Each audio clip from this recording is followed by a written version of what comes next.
You know what I've learned after years of helping creatives build better systems? The one area even the most organized creatives still wing it, their money. And I get it.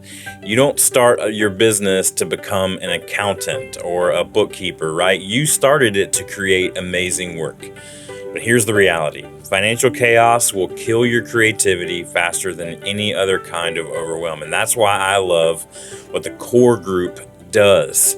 They're not your typical accountants. They only work with creatives like us, and they understand that you need systems that work with your brain, not against it. Their profit-first approach flips everything you think you know about business finances. Instead of paying everyone else first and hoping that there's something left for you, you pay yourself first and build your business around that. They've got 3 service levels depending on where you're at in your journey, from basic tax support all the way up to full CFO partnership, which is what I use, and it's amazing.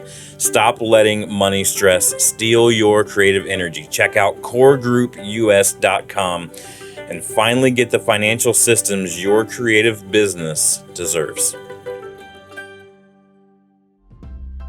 You don't need the perfect system. You need a system that works for you where you are right now.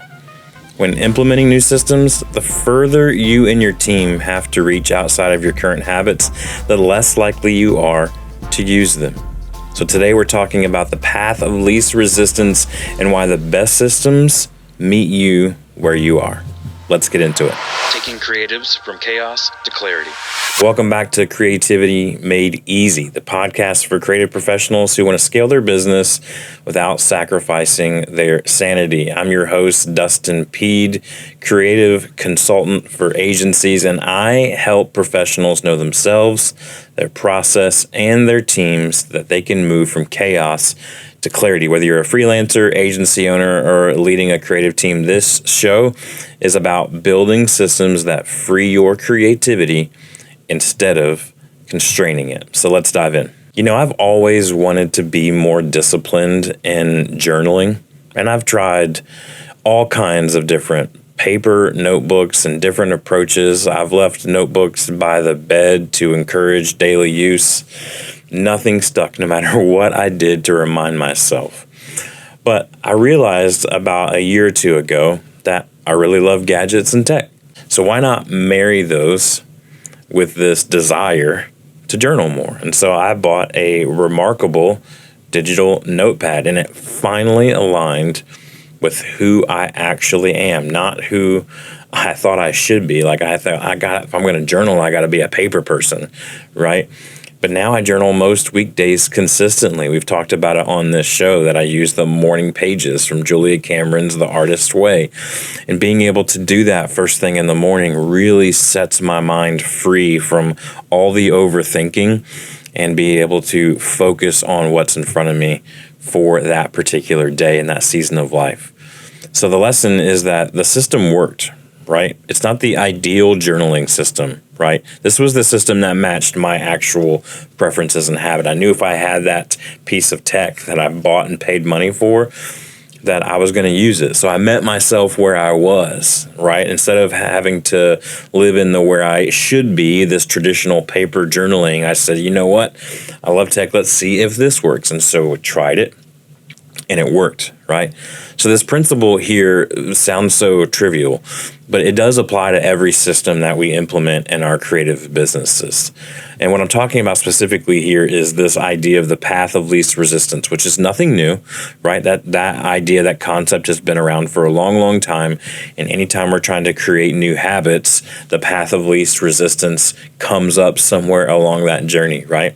And so I want to talk about the gap between your current habits and a new system that determines the adoption success. What I've seen time and time again, myself and other creatives like us, is that these typical best practices that we pick up, we're constantly curating content from everywhere, which is a great habit. Problem is when we pick up those habits and we pick up, we learn about those things, we go, oh, I should do that. And that thing is so far out of reach. So we just go like, I tried to reach for it, but my arm is only but so long, and it's twice as far away as my arm can reach. And so we talked about this in a previous episode about just kind of where your ideas bring your ideas to you. This is the same concept. We're just talking about bringing these new systems to you, right? The industry standards or whatever you see on social media, it doesn't account for you and your team's unique patterns. So what works for a 50-person agency may not work for a team of 5. The wider that gap, the more friction and adoption. I hear from creative agencies all the time that say, we've tried to implement new systems and people just don't use them. Well, the reason they're not using them is because they're too far out of reach. Your team is sitting at point A, right? And you created a system that's at point E. And you're trying to get them to go through B, C, and D just to use your system.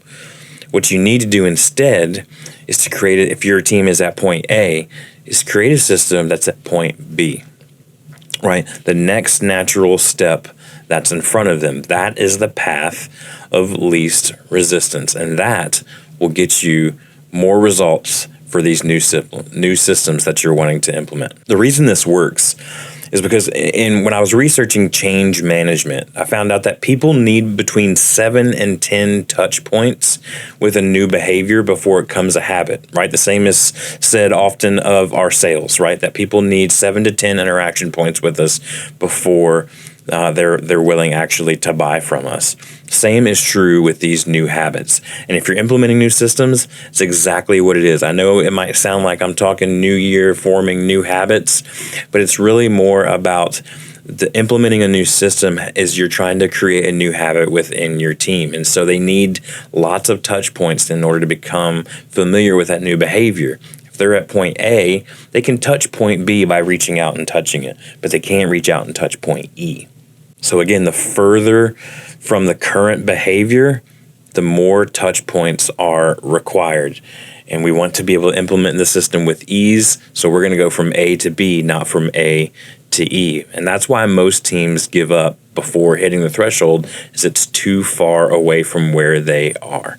So let's talk about meeting your team where they are. Successful system implementation starts with understanding your current reality, not some ideal state of where you think you might be. This is why talking to your team in these one-on-ones and these group gatherings is super important, to really find out what are people actually doing, not what they're supposed to be doing, but what are they actually doing from a day-to-day. You may have a system that is like, hey, it works great when we use it, but we constantly have to readjust people to get. So if they're not using it, then what are they using? Find out what they're naturally gravitating towards. Which tools do they naturally gravitate towards?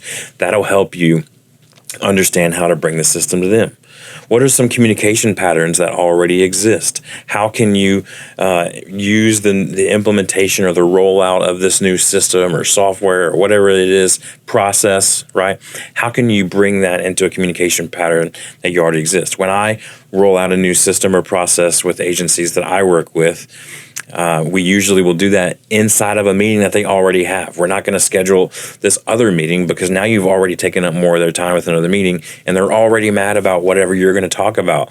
And so they don't want to, they're already shut down to whatever the new idea is. But you want to bring it to where they are, same with communication. Knowing where you're at now can also help you identify the existing pain points, right, that you may not be aware of. And so if you really kind of dissect your situation with you or your team, no matter how big or small the team is, understand that current reality, then you can start to pinpoint, that's a pain point, that's a pain point, that's a pain point. And then you bring that new system to those pain points, right?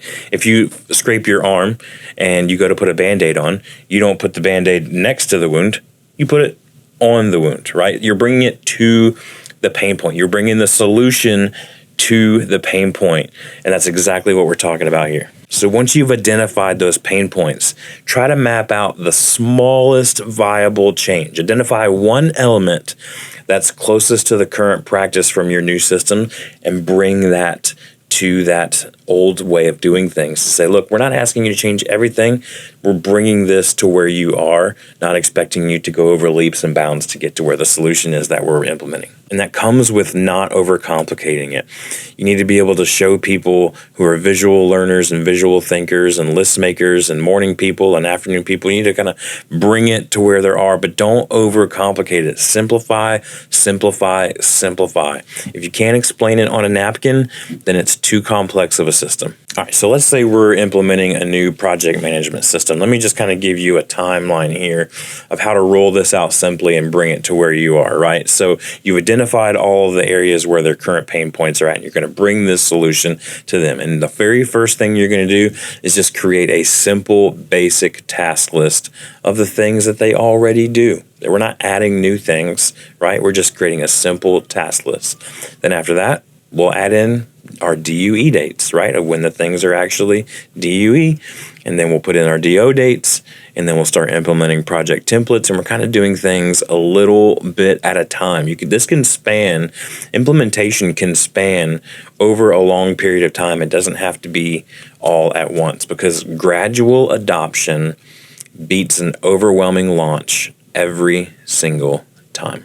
A way to make these new systems stick as well is when you start to see success from you and your team, you need to celebrate that success, right? Because we know that what gets celebrated gets repeated. So it's a highlighting the fact of like, hey, you see how we went from A to B and how great that was? Imagine if we kept going further down the line from B to C, how much greater that would be. And you start to build that confidence with each layer, and natural momentum begins to develop within your team, and resistance begins to go down. Remember, your new systems should be simple and sustainable. They don't need to be overly complex and sophisticated. That kind of stuff will get abandoned because it's too far out of reach. The best systems are the ones that become invisible when you use them, right? It just becomes natural. It's not about the actual tool, it's about the outcome. And if your team has to think too hard about the system, it's way too complex, right? And friction in the system means friction and adoption, which means abandon system. So if you're wondering why you're implementing systems that your team isn't grasping and using the way that you envision they would, it's because there's too much friction in the system, and which equals too much friction in the adoption, which means they're going to bail. They're not going to use it. So before you implement these systems and you're doing the reality check of where you're at right now, I also want you to ask, who is going to use this system, right? Also, who is going to maintain this system? Because those people, those unique people, those unique creatives on your team, they're going to be the ones that are going to have to figure it out and how to use it, right? So if you understand that this person is a thinker, then give them time to think. If you understand that this person is a visual learner, then give them the visual aids needed in order to be able to use the tool. Bring it to them. So before you implement any new system, maybe you're thinking right now about implementing a new system on your team, or maybe you're gearing up for it in the new year. Here's the number one thing you need to do is you have to audit your current reality, right? Document what your team is actually doing right now, not what they should do, what they are doing. Which tools are they already using daily? If there's something that has an integration with it, perfect, right? So like when we started using Slack with our team and our clients, great. There's a tons of integration out there with Slack for communication tools. It works with Asana, and it works with Google Drive, and it works with all these different things already. So we're bringing that in to a system that they already use. After you find their current reality, identify what step B is, right? You're at point A. What is point B? That's the smallest gap between the current habits and the new system that you are considering. It's the minimal change that you can make that will add value and create value in this new system that you're trying to implement. So you start with that one small change, and then the last thing is just to layer it out gradually. Don't rush new systems. Don't unroll the whole system all at once. You can unroll it in phases and parts. But paint the picture full, sure, but just go, this is where we're going right now. We're not worried about point E, right? We're just worried about getting from point A to point B. So a few books to consider on this topic that you should definitely check out. Atomic Habits by James Clear. Amazing book, building systems through small incremental changes and habits, right? Also, The Lean Startup by Eric Ries. It's a minimum viable product, right? It's the MVP, applies to systems too. So here's what I want you to remember. The best system isn't the most sophisticated one, right? It's the one that your team is actually going to use tomorrow morning. So stop trying to force yourself and your team to reach for ideal systems that are miles away from your current reality. Instead, build a bridge from where you are to where you want to be, right? Start simple, layer gradually, right? Meet your people where they are. The creative professionals who scale successfully, they aren't the ones with the fanciest systems. They're the ones with sustainable systems that grow alongside their team as they grow as well. So if you want more resources to help you build systems that actually work, head to dustinpeed.com/free. Download any of my frameworks or templates that are available for you. And if you found this helpful, I would love for you to share it with another creative or agency who may be struggling with system implementation. Next week, we're going to be talking about some systems as well. We're going to meet you where you are. We're going to talk about our 12-month outlook. I'm actually going to walk you through. This is a free template on my website called the 12-month outlook. As we gear up for the new year, I'm going to walk through step by step on how to use this 12-month outlook. It's one of my most used planning tools for myself, all clients that I work with. And I'm going to show you exactly how to use it to get clarity on your entire year. So when you're planning for 2026, or you're just trying to get Q4 finalized and organized right, this walkthrough is going to give you some practical frameworks that you can implement immediately. So don't miss that episode next week. We'll talk to you then on Creativity Made Easy. Have a great week.